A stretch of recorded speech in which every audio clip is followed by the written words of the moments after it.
Bueno, a prepararse porque ya vienen las elecciones, ¿ah? 16 de noviembre, ojo, voto obligatorio, pero con multa o sin multa, si yo no voy a votar, ¿qué me pasa? Igor, estamos en vivo en el Congreso, bienvenido. Hola, ¿cómo estás, Rodrigo? Hola, buenas tardes. Igual. ¿Con multa o sin multa? Esa es la gran pregunta que quedó ayer después de la sesión extraordinaria que hizo la Cámara de Diputados y Diputadas, donde se votó esta nueva normativa que quiere asegurar una multa para las elecciones en nuestro país. Sin embargo, no se alcanzó el quórum necesario de 77 votos, porque era una ley especial, una ley orgánica que necesitaba un quórum más alto. Se alcanzaron 75 votos y por ende la normativa, la moción parlamentaria pasa al Senado, pero de momento sin multa. O sea, tenemos una idea de proyecto que busca sancionar a las personas que no vayan a votar a las elecciones y que fija una sanción económica que va entre las 0,5 UTM, de 0,3 UTM hasta las 5 UTM, que esto quiere decir entre 30 a 200 mil pesos, pero no logró pasar esta normativa en particular a la Cámara del Senado, a la Cámara Alta. Ahora, ¿qué es lo que va a hacer el gobierno? ¿Qué es lo que se va a buscar? Se va a buscar reponer esta multa con conversaciones, por supuesto, del gobierno con todos los sectores políticos. Ahora también hay bastantes cuestionamientos al oficialismo que no concurrió con los votos para poder pasar con esta multa. Sin embargo, también hay palabras desde la oposición en donde han comentado, por ejemplo, que se rompen las confianzas con el Ejecutivo, producto de que la ministra Macarena Lobos había dicho de que sí iban a contar con los votos de parlamentarios del oficialismo. ¿Qué ocurre con las confianzas y también con la relación entre el Ejecutivo y la oposición acá en el Parlamento? Lo vamos a ir viendo durante este despacho, pero pasemos a revisar de inmediato qué es lo que dice el presidente de la Cámara de Diputados y Diputadas por este voto obligatorio sin multa. Escucho a ministros hablando en un tono, juntándose conmigo desde hace 3 meses y por otro lado veo votar así sus parlamentarios. Yo no sé qué clase de gobernabilidad se puede hablar de parte del gobierno en cuanto a estos proyectos. Lo entiendo quizás de proyectos más bien ideológicos, hasta lo entiendo de proyectos que tengan que ver con seguridad ciudadana, que lo han votado en contra, pero estamos hablando de democracia donde las mayorías, igual que en muchos otros países, las mayorías tienen que hacerse presentes y tienen que elegir a sus gobernantes. No existe otro país en el mundo que tenga lo que ayer se vio en la Cámara, o sea, un voto obligatorio, pero sin una multa. Hemos avanzado en esa dimensión, efectivamente acá el proyecto se cayó el tema de la multa, nosotros como Ejecutivo vamos a perseverar en que esto se pueda reponer en el Senado y también ingresar a la reforma constitucional que hemos comprometido para avanzar, como digo, en paralelo, en la lógica que ojalá de aquí a octubre máximo, primera quincena, tengamos por una parte multa para los ciudadanos que no concurran a votar en las próximas elecciones de noviembre y diciembre y una reforma constitucional que modifique el artículo 14 de la Constitución para elevar los requisitos para que los extranjeros puedan ejercer el derecho a voto. Lo indicó ayer la ministra Lobos, esperamos que el acuerdo se cumpla, por lo menos el gobierno va a contribuir decididamente a que así sea.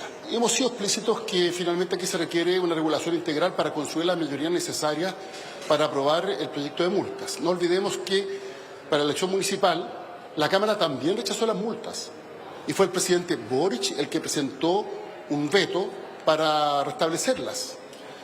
Por tanto, aquí hay decisiones que toma el Congreso y el Gobierno contribuye dentro del ámbito así de sus competencias para generar acuerdos que sean positivos para el país. Y con la misma fuerza hemos señalado que se requiere debatir respecto del marco regulatorio del voto de los extranjeros. El Gobierno tiene una postura clara. Nosotros creemos que el presidente de Chile lo tienen que elegir las chilenas y chilenos. Ya, Igor, transfórmate en un profesor ahora para que le expliques bien a toda la gente que está viendo Alerta. Okay. Primero, ¿dónde nace esta polémica?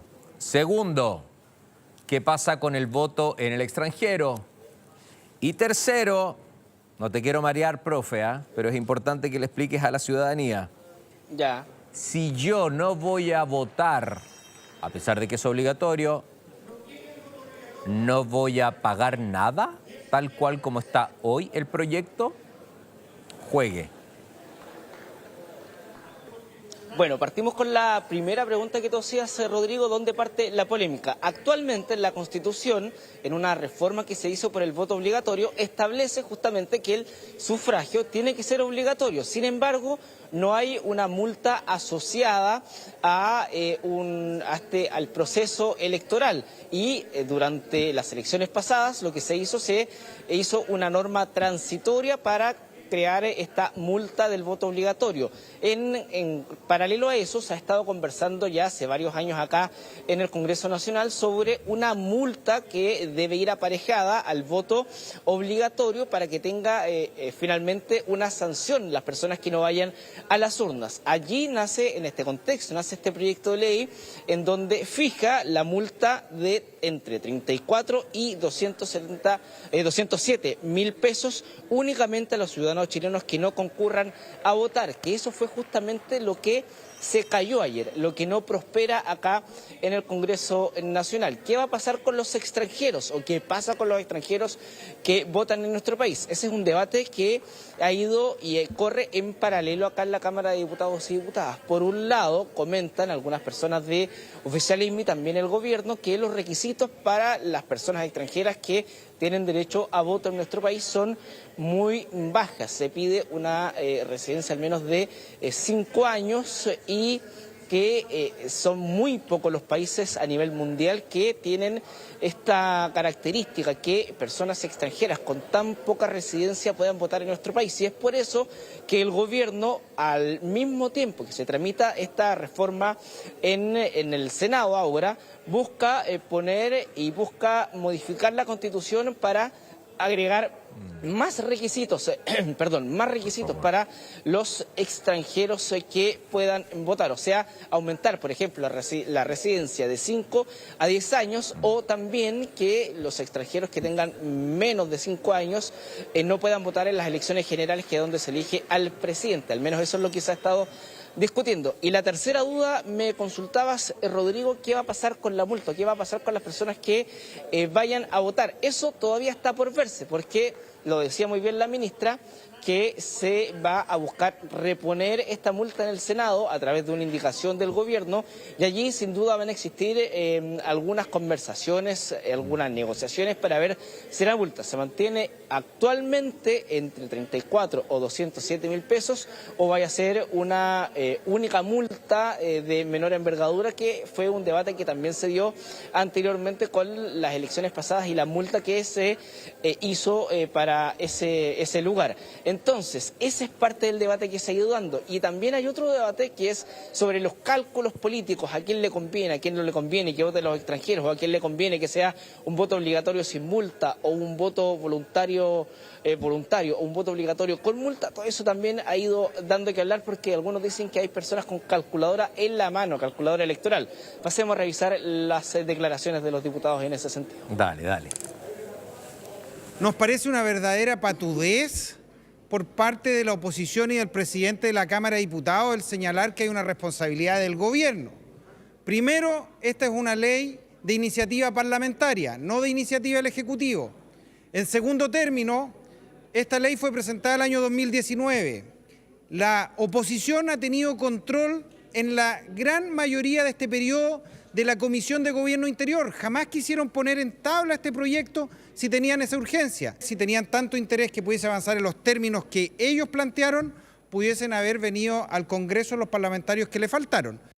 Esta modificación constitucional no es de la semana pasada, cuando hemos sabido las encuestas, y es evidente que la candidatura de Janet Jara se está desplomando y quieren asegurarse una mejor votación. Es evidentemente interesada esta postura que está teniendo la izquierda.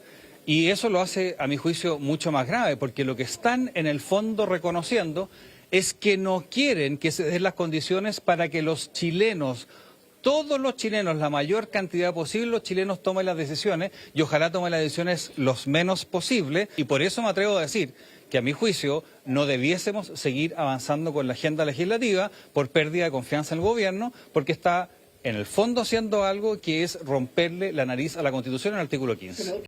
No es así, no veo por qué va a ser así. Acá hay una ley en Chile, está la Constitución, y lo que se estaba haciendo es un esfuerzo que impulsó el gobierno de llegar a un entendimiento con la oposición para destrabar el tema de voto obligatorio y quiénes son los que pagan una multa por no concurrir a votar, ¿ya? Y eso, que era una iniciativa del Ejecutivo, del gobierno del presidente Boric, lamentablemente no tuvo los votos en la Cámara. Entiendo que ahí hubo descoordinaciones, lo digo así, derechamente, y espero que ese proyecto que viene ahora al Senado, pongamos reponer la conversación, ¿ya? Y dar un marco jurídico adecuado. Bueno, el debate todavía está abierto, Rodrigo, acá en el Congreso Nacional, particularmente en el Senado, donde van a buscar que la normativa que pasa de la Cámara al Senado se vea a través de la Comisión de Constitución por tener un equilibrio en las fuerzas políticas, y también hay que estar atentos a la reforma que vaya a ingresar el Ejecutivo en torno a entregar mayores condiciones para que las personas personas extranjeras puedan votar en nuestro país, mayores requisitos. Bueno, profesor Ibarra a partir de hoy. Gracias, profe.